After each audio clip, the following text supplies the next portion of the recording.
구독, 좋아요 눌러주세요. 시청자 여러분 안녕하십니까? 비즈니스 투데이 고유경입니다. 1월 21일 목요일 오늘의 주요 뉴스 전해드립니다. 첫 소식입니다. 다음 달 법원 정기 인사를 앞두고 최근 사의를 밝힌 현직 법원장과 고등법원 부장판사가 9명에 이르는 것으로 알려졌습니다. 지난해 말 이미 판사 연임을 포기해 사직 의사를 밝힌 고등법원 부장판사 2명을 합치면 모두 11명이 사의를 밝힌 것입니다. 매년 초 정기 인사 전 법원장과 고법부장 사직자는 5명 이내인 경우가 대부분이었기 때문에 법조계에선 원로판사 대탈출이라는 말까지 나오고 있습니다. 한 법원장 출신 변호사는 우리 법 연구회 출신이 아니면 어차피 대법관이 못 된다는 최근 법원 분위기와 관련이 있을 것이라고 해석했습니다. 제너럴 모터스의 자율주행차 부문 자회사 크루즈가 자율주행차 상용화를 앞당기기 위해 마이크로소프트와 전략 관계를 수립한다고 밝혔습니다. 크루즈는 자율주행차용 클라우드 컴퓨팅의 잠재력을 극대화하기 위해 마이크로소프트의 클라우드 및 엣지 컴퓨팅 플랫폼인 애저를 활용해 독자적인 자율주행차 솔루션 상용화를 이끌 계획입니다. 댄 암만 크루즈 CEO는 미래 모빌리티의 상용화가 이루어지고 있는 가운데 업계에서 글로벌 스탠더드로 통용되고 있는 마이크로소프트와의 협업은 우리에게 큰 힘이 되어줄 것이라고 말했습니다.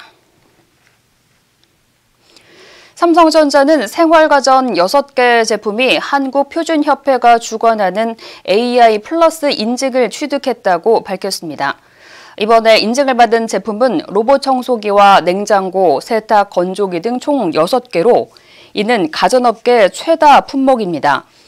유미영 삼성전자 생활가전사업부 전무는 삼성 가전을 통해 소비자들이 취향에 맞춰 라이프 스타일을 최적화할 수 있는 다양한 AI 솔루션을 제공하도록 노력할 것이라고 말했습니다.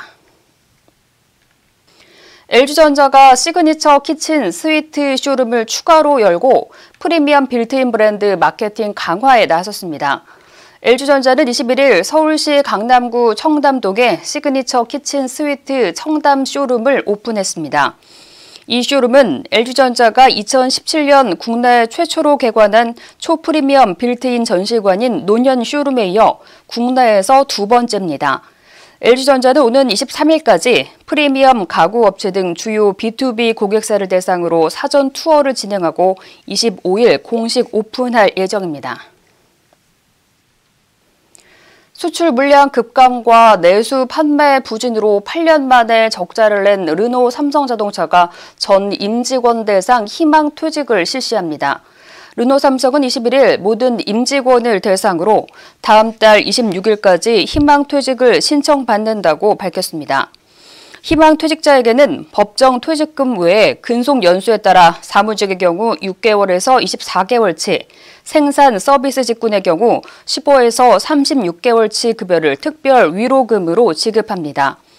르노 삼성 관계자는 조직 개선과 함께 현재 판매와 생산량에 대응하는 고정비와 변동비 축소가 요구된다고 설명했습니다. 이마트와 SSG닷컴이 설 선물 세트 사전 예약 중간 점검에 나선 결과 고가 선물 세트 선호 현상이 두드러진 것으로 나타났습니다. 이마트의 경우 지난달 24일부터 이달 19일까지 20만 원 이상 선물 세트 매출이 전년 동기 대비 2배 이상 늘었습니다. SSG닷컴도 같은 기간 20만 원 이상 선물 세트 매출이 270% 증가했으며 전체 선물 세트 매출에서 차지하는 비중은 지난해 5% 수준에서 올해는 10%까지 늘어날 전망입니다. 이마트와 SSG닷컴은 고객들의 수요를 충족시키기 위해 올 설 프리미엄 선물 세트를 한층 강화할 계획입니다.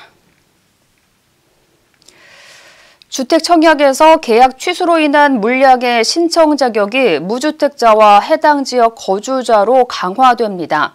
그간 계약 취소 등으로 나온 무순위 물량은 거주 지역과 주택 소유 여부와 상관없이 재당첨 제한 적용도 받지 않고 신청할 수 있어 경쟁률이 매우 높았습니다. 이에 국토부는 우선 무순위 물량의 신청 자격을 기존 성년자에서 해당 지역 무주택 세대 구성원인 성년자로 바꾸기로 했습니다.